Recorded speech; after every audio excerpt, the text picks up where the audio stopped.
large organizations, medium organizations, and small organizations on how you can have different personnel who are going to be in those organizations and how they can be able to configure and set up security for our information systems.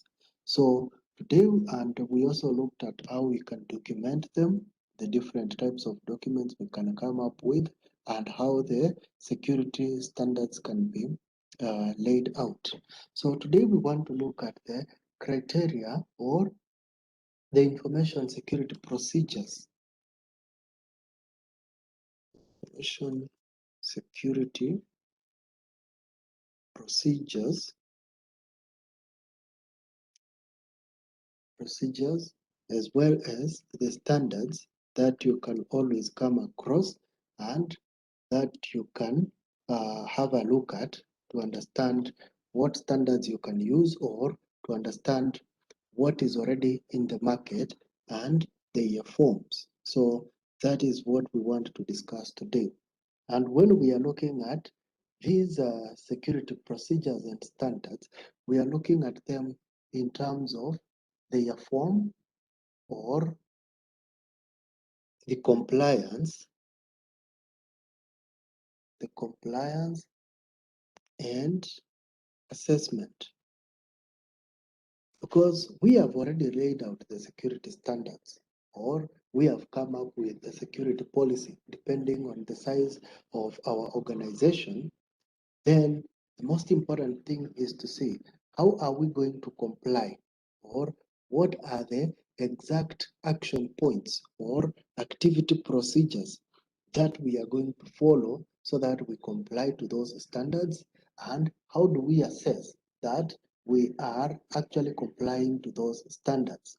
So this will be like the guidance, the guidance for creation and maintenance of organization-wide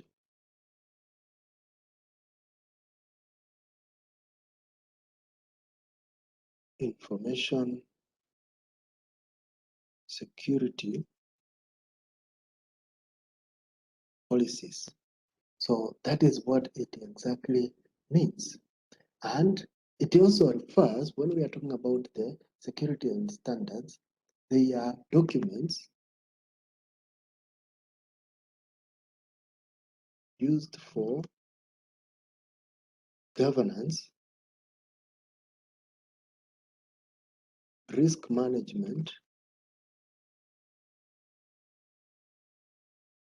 as well as legal and regulatory compliance. So as we are coming up with these documents, which we discussed in our previous two classes, we are coming up with them so that we can govern our organization properly.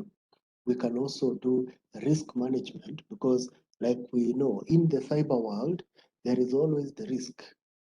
Technology is changing every day, and as it is changing and advancing, it brings with it the aspect of risk.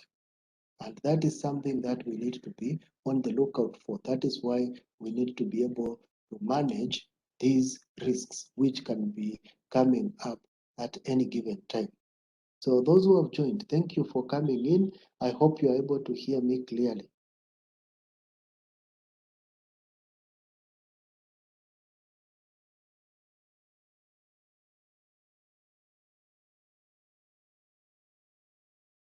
Hello, are you able to hear me?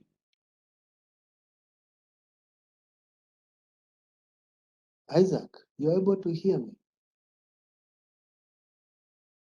Yeah, I can hear you well. Okay, and John, you are able to hear me? Yes. Okay, thank you, thank you. Okay, so let us proceed.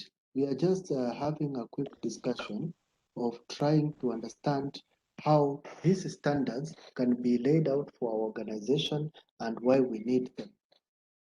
So I just started by explaining what they are. When we are talking about security standards and criteria, we are looking at the procedures, standards, or forms, and these ones are used for compliance and assessment, and they are going to guide how the creation and maintenance of organization-wide policies is going to be carried out. We have also defined them as the documents which we can use for governance, that is, now managing the running of our organization in terms of security, as well as risk management and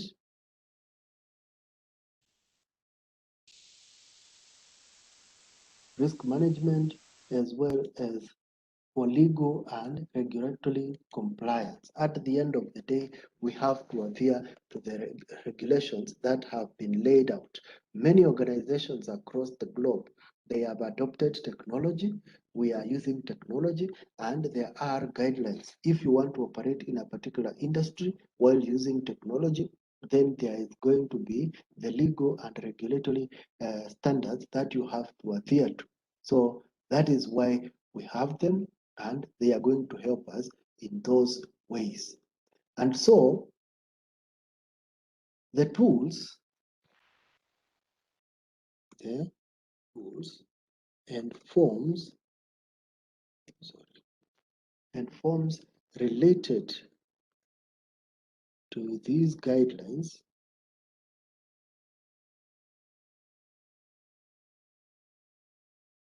are also created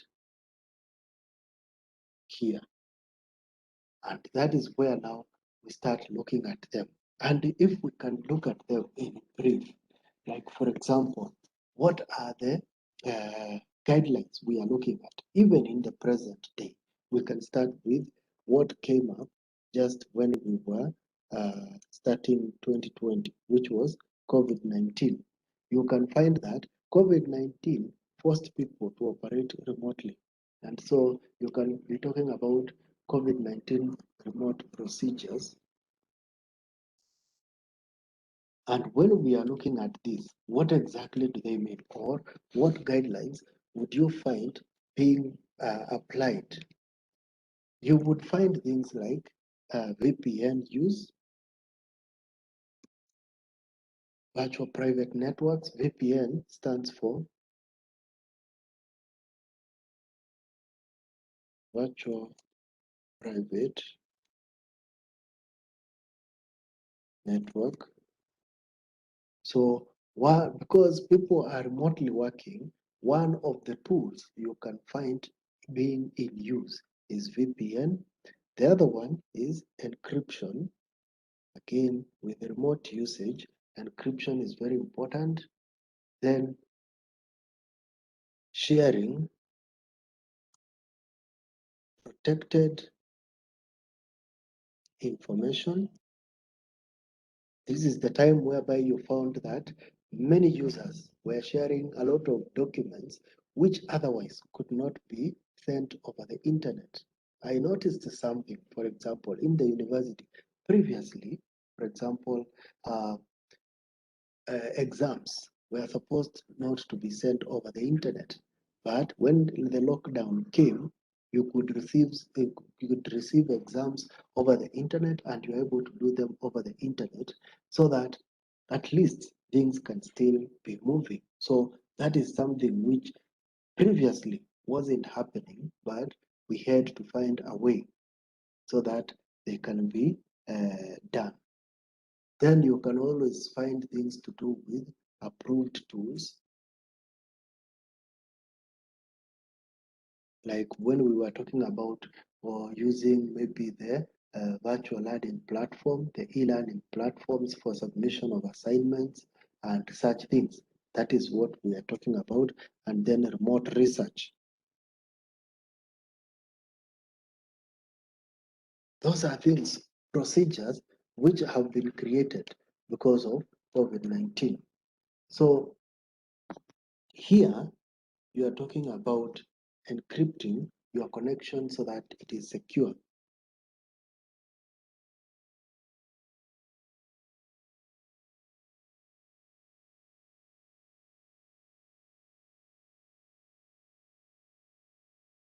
securing your connection. Organizations also invested in some of these tools like VPN software so that they can be used in organizations.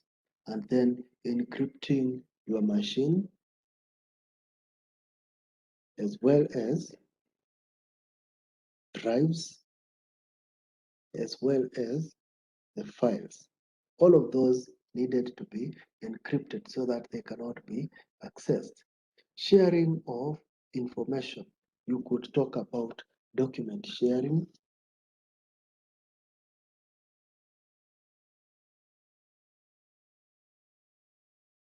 and editing. Think of sharing maybe a Word file or an Excel file on Google Drive so that people working remotely from different places, they can be able to access it and they work on it. Somebody can edit. So many people can access the same document and then they can edit it so that they are able to work together or what we call collaborate. So this is something which also came up a lot. Then we could be talking about approved tools. And here we are looking at especially endpoint software that is being used on machines. And think of like right now we are using for connecting, we are using WebEx. Think of Google Meet. Think of Zoom. Those are applications which were being used on endpoint machines so that they can enable the collaborative work. We are talking about video conferencing and virtual meetings generally. And those are the tools that are enabling this remote work to be used. Initially, you couldn't find people having such application softwares because there wasn't the need for virtual meetings, or even if it was there, it wasn't that necessary. Meetings could still be carried out face to face, and there wasn't so much need to invest in softwares. Nowadays, that is something which is very common and it is working as expected. And remote research just is all about performing research remotely, and it requires some level of control. And when we are talking about some level of control is through the aspect of authenticity, authenticity of sources, because when you are performing research, you want to know, is this source authentic? Is it a true representation of the facts that are on the ground? And then when you are working or when you are working remotely or doing research remotely, are you able to save your data in approved cloud storages?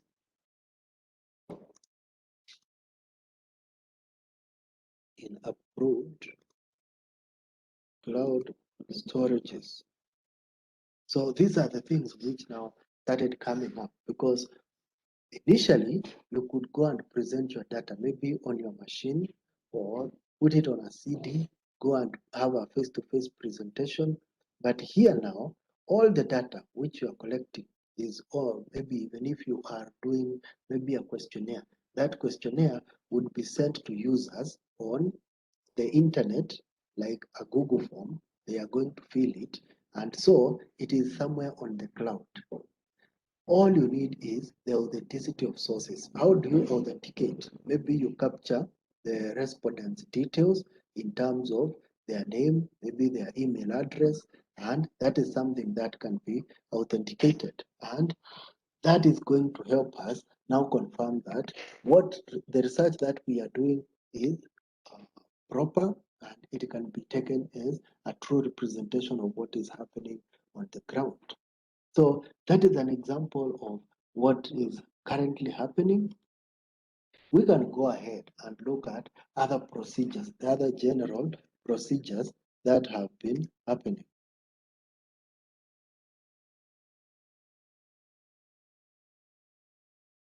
When we are talking about general procedures, this is what we carry out like every day to day, or in any organization, there are things you need to make sure that they are going to be adhered to, whether there is COVID or not. Because we are using technology, then you have to ensure things like business continuity procedures. Also have credit card processing procedures,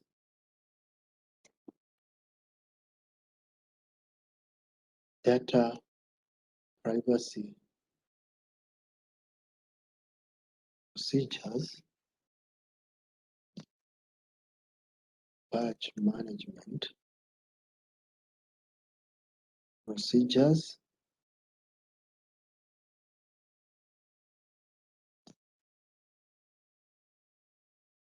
third party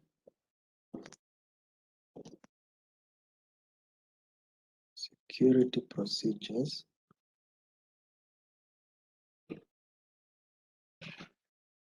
and vulnerability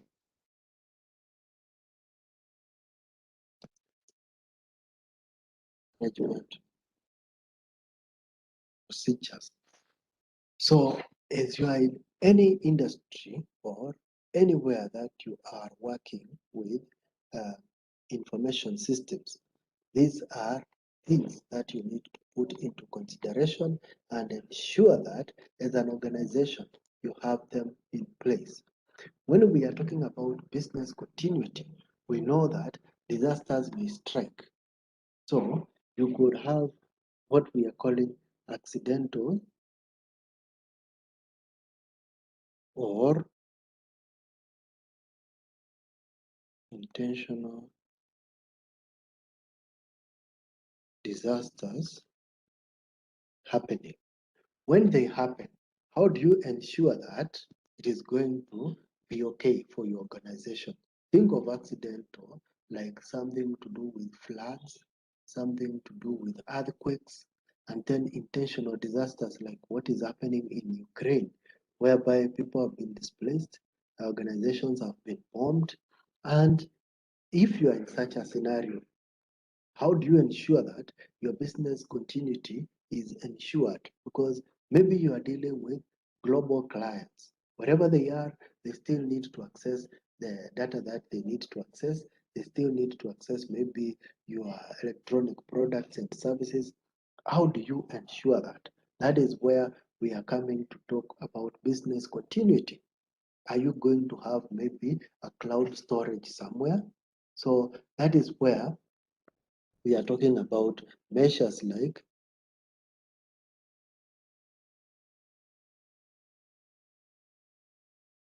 cloud storage, remote operations, whereby you are not just depending on your physical location for any activity that you need to perform, but you are depending even on some remote operations that you can always just shift and you can be able to continue to work. So you need to have a business continuity procedure at the end of the day. And most of the organizations are depending on the cloud, meaning that you could have your physical server in your organization, but at the same time, it is mirrored to a cloud server. So that even if your physical premises is affected by one or another reason, then you can easily be able to switch to the cloud and you continue with your operations. That is what we mean by uh, uh, business continuity procedures. When it comes to credit card, most of the organizations right now, they are operating with credit card payments. And this has become very crucial. How do you ensure that credit card procedures are going to be adhered to. Normally, every credit card information is protected by what we call the payment card industry. So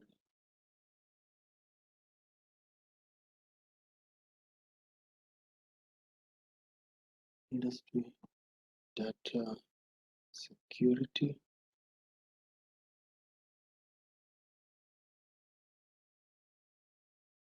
standard, abbreviated as PCI DSS.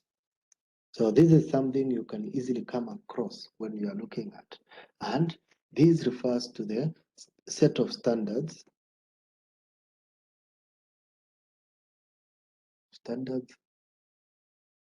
intended to ensure that all companies that process, store, or transmit credit card information maintain a secure environment.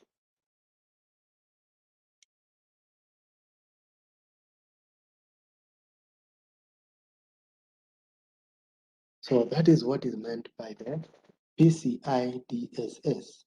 This is very important for credit card management. So you wouldn't be having the credit card company or processing. If you like, for example, you have an e-commerce business or a web-based business whereby you are processing payments, then you would have to adhere to those PCI DSS standards.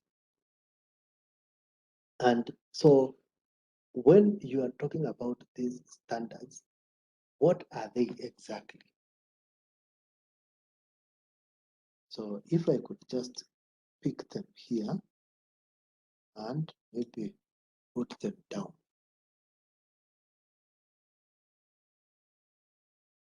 Number one standard is using and maintaining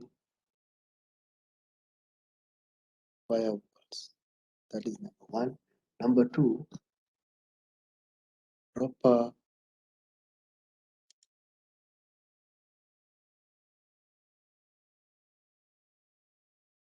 password protection. Number three, protecting card holder information.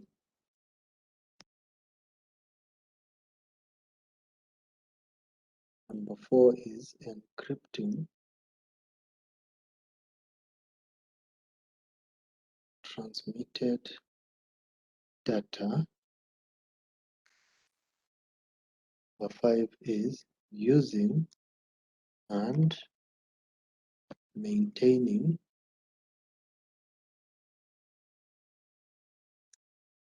antivirus programs. Number six is using properly updated software. Number seven is restricting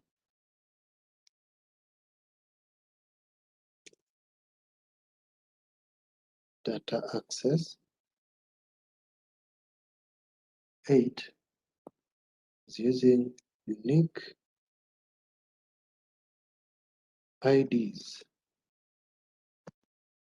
for access.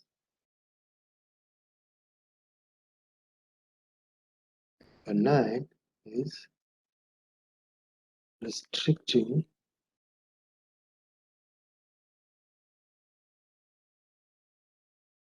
physical access.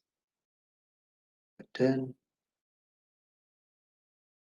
is creating and maintaining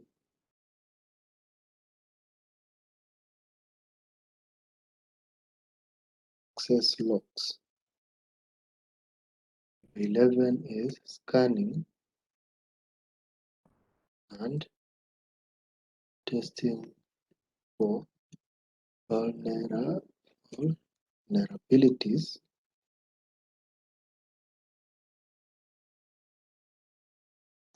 And lastly is documenting policies. So any organization that wants to use a credit card payment or electronic payment, it will need to use and maintain firewalls. And firewalls are very important in blocking access of foreign or unknown entities. So a firewall, it could be an application or it could be a physical system.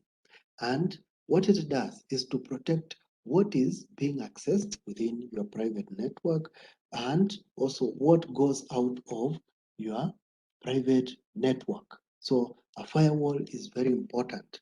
So it is going to attempt to protect this private data so that the system is protected.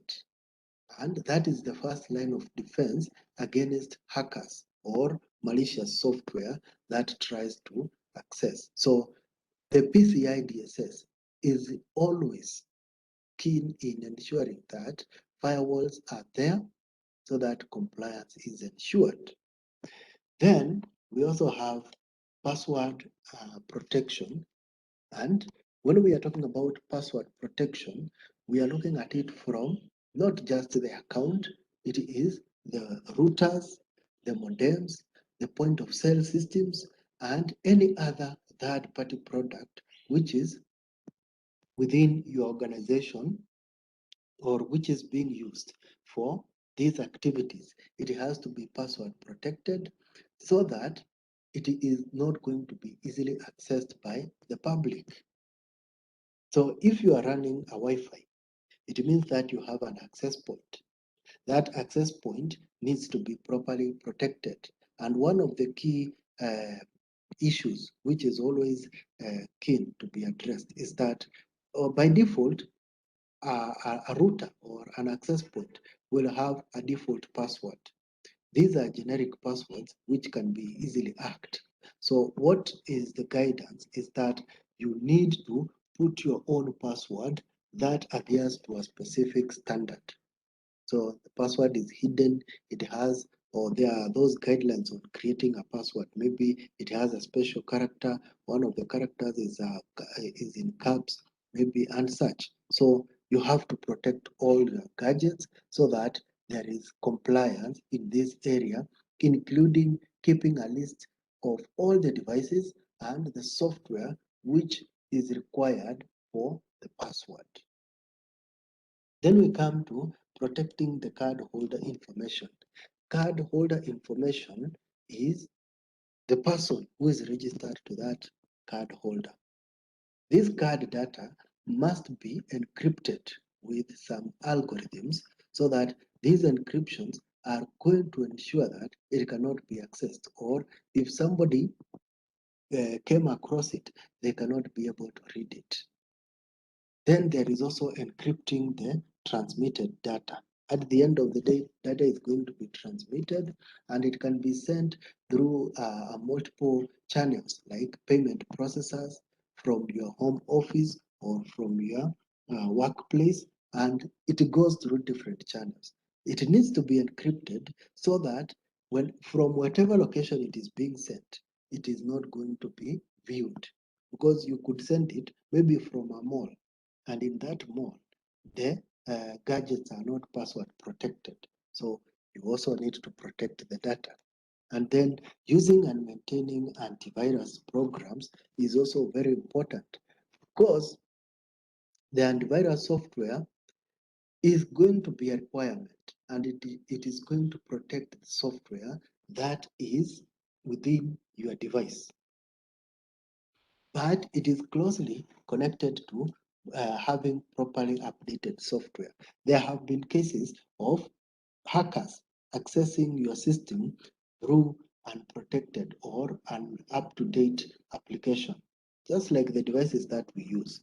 Maybe you have a scanning application and that app has not been updated. It could provide a loophole for a hacker to access that gadget you're having, and it has your private information. So you need to always, as you bring your own device, which is a concept being used, then it needs to be always updated so that it cannot have a loophole. And then restricting data access, it is always on the need to know basis. That is what it means. Why is somebody trying to access this information? Whether it is the staff, it is the executives, it is the third parties who do not need, they do not need to access this data. If they are accessing it, why are they accessing it? That is why we are talking about on a need to know basis. So it needs to remain private as much as possible. And then unique IDs for access. Every card holder should have individual credentials and identification for access.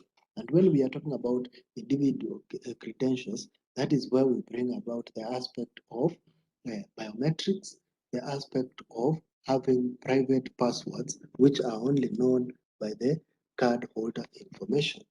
And then it is closely connected to restricting physical access, whereby the card holder data must be physically kept in a secure location. If you have gone to a bank, for example, when they are bringing these ATM cards, they are normally in like, what is it, a safe or a box whereby only one person has the key and they would come and open, give you the card and close it because they want to minimize the physical access as much as possible. Then you create and maintain access logs.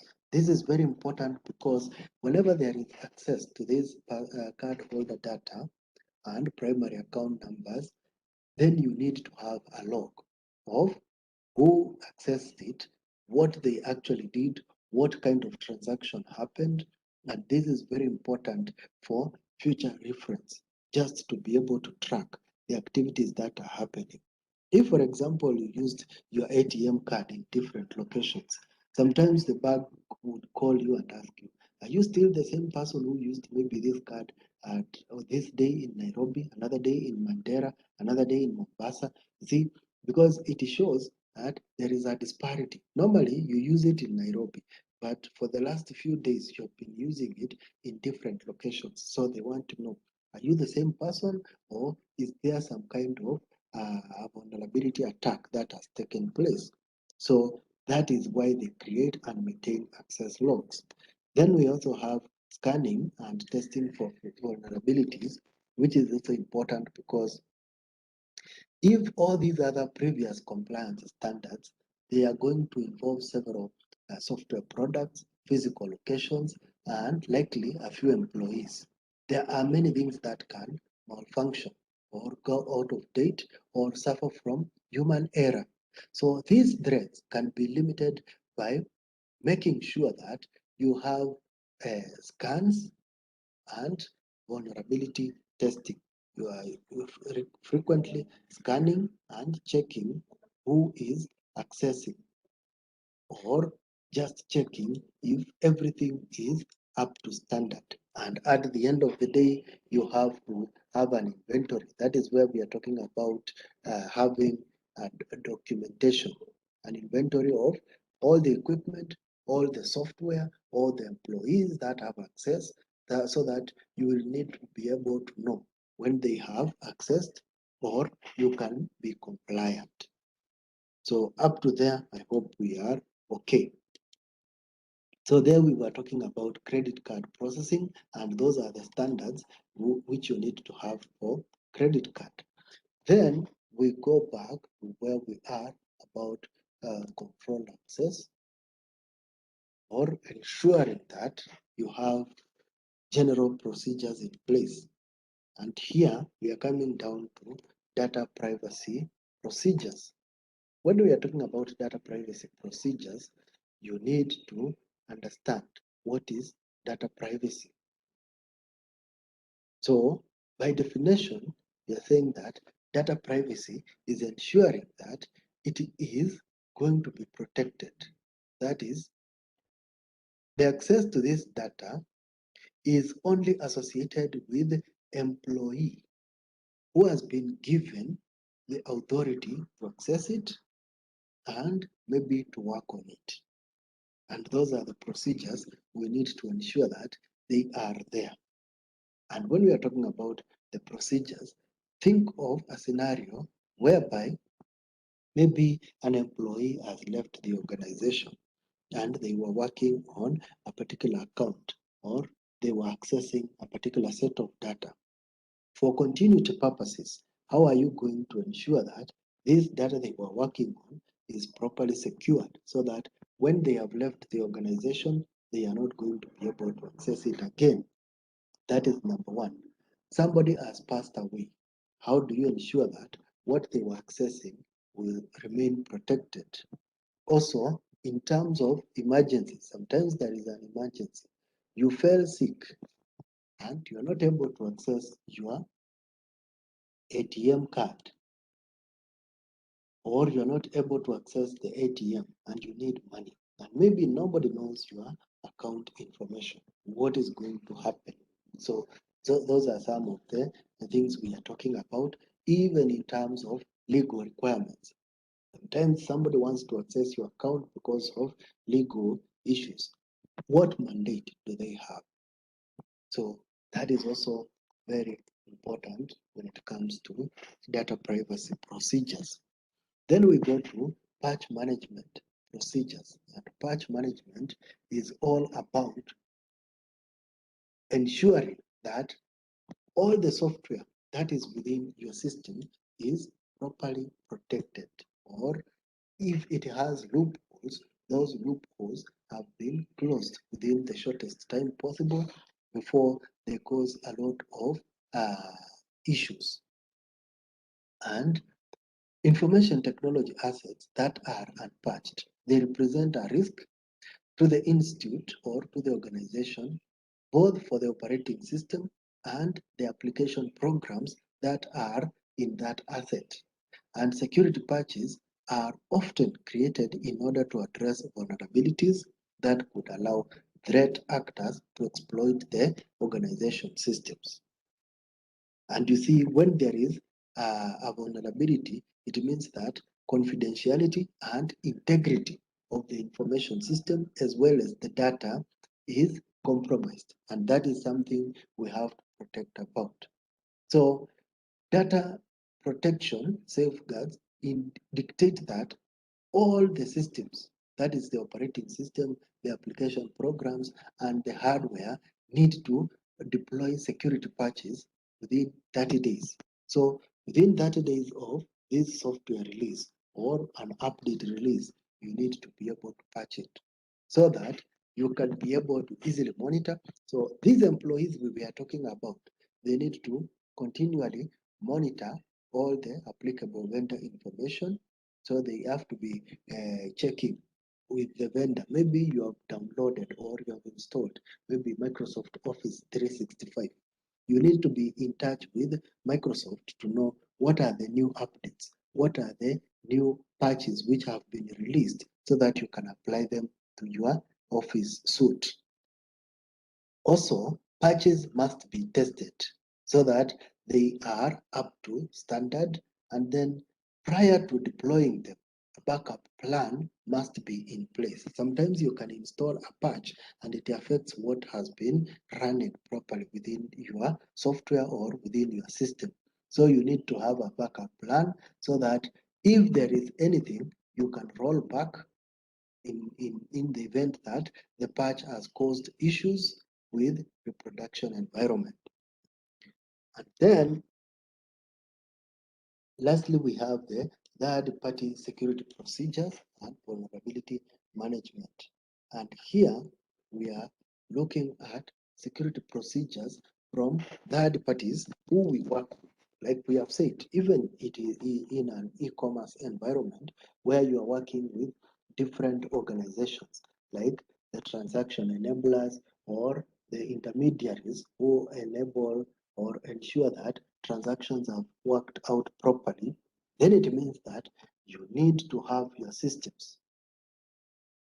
When you are talking about vulnerability management, it ensures that the system you have is designed to proactively prevent the exploitation of the vulnerabilities within your system or within your organization, and you proactively manage those vulnerabilities by reducing or eliminating the potential of exploitation, and it will involve less time and effort rather than responding to the actual incidents that has already occurred. And so, software flaws or misconfigurations can cause these weaknesses in a system, and they can be exploited by malicious entities. And what we need is to control that. So, what needs to happen when you're dealing with third parties is continuous monitoring so that you can always take notice of any threat or any weakness within your system, as well as you communicate it. So these IT personnel, again, their work will be continually monitor the system so that if there is any weakness, they can identify it. If there is any threat, they can identify it and then communicate it to the relevant system administrators so that there can be a remedy before it becomes a problem. So that is the general procedures that you need to have.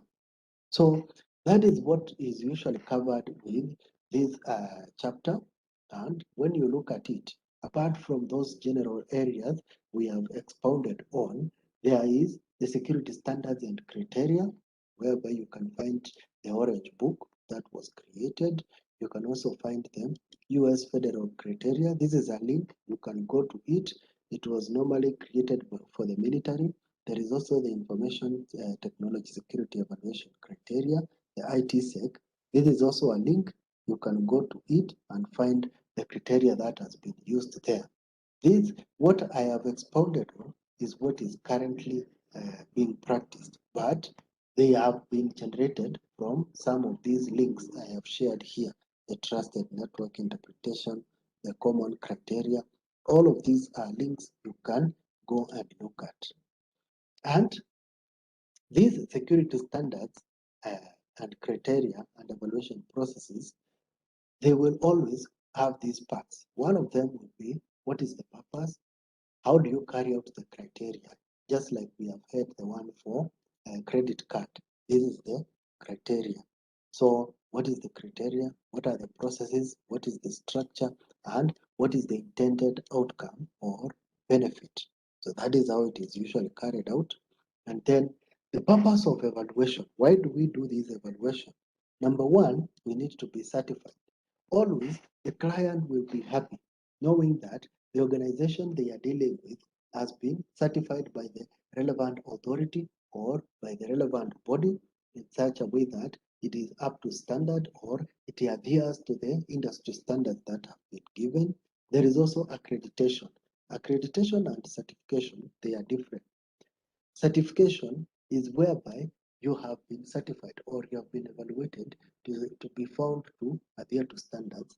Then accreditation is whereby you have been given the mandate to carry out the work you are supposed to do since you have been certified. So certification comes first, then you are accredited, and then there is always continuous evaluation, meaning that it is not just a one-time thing.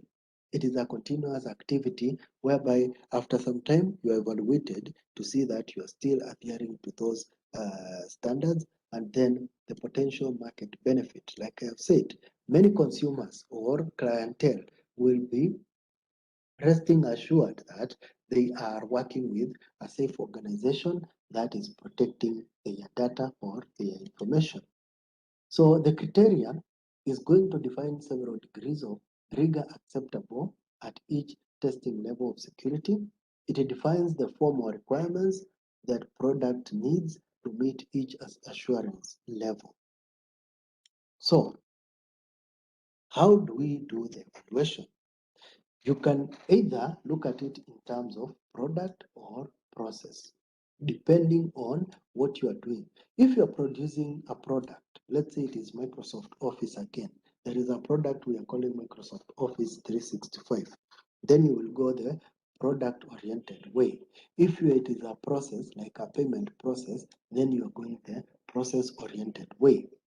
All of them are going to involve these 6 steps. One is having the proposal on how the security is going to be put across. Then that security proposed is going to be technically assessed. Then an advice is given whether it is okay or not okay. Then there is also going to be preliminary technical review, and then that review is evaluated as well, and then the maintenance phase kicks in. Once you have just done the technical review, it means that the security standard is able to work, then maintenance kicks in because at any given point, you need to maintain that security procedure you have put in place. Then, structure of evaluation. How do you do that evaluation? You do it in terms of functionality. What and how much the product can do. That is the security product. Effectiveness. Whether the product meets the effectiveness threshold. Effectiveness is like to what level are you able to protect or how thorough is this protection standard. And then assurance is give the buyer assurance and guarantee. If it is an antivirus program you are selling to the client or to the organization, what guarantee are you giving them? To what level is it able to protect or to detect any kind of issue? And then, in terms of outcomes and benefits, then a good product, it should cut down the evaluation cost without cutting the value of the evaluation. For buyer, it should result in good product to enhance the security. So evaluation of a computer product, for example, can be done using either a standard or a criteria. So products evaluation standards, they are listed here. We normally have the American National Standards Institute or the ANSI, British Standards Institute, the BSI, the Institute of Electrical and Electronic Engineers Standard Association, the IEEE, the information, the ISC 2 also there, the ISO standard, the NIST standard, the NSA, the IAB, the OASIS, and underwriters laboratories, as well as the World Wide Web Consortium, W3C. So these are different bodies that have been set up to evaluate different products that are going to be used in the market. And the major evaluation criteria, like we have listed, there they are. So you can look at them. And then in the Orange Book, this is what is going to be followed. Just a few of the different levels that can be used. We have the Class D, Class C, the Class B, and Class A standards or assurance levels that can be used. So I will leave that for you to look at, but most importantly, be able to understand all these standards.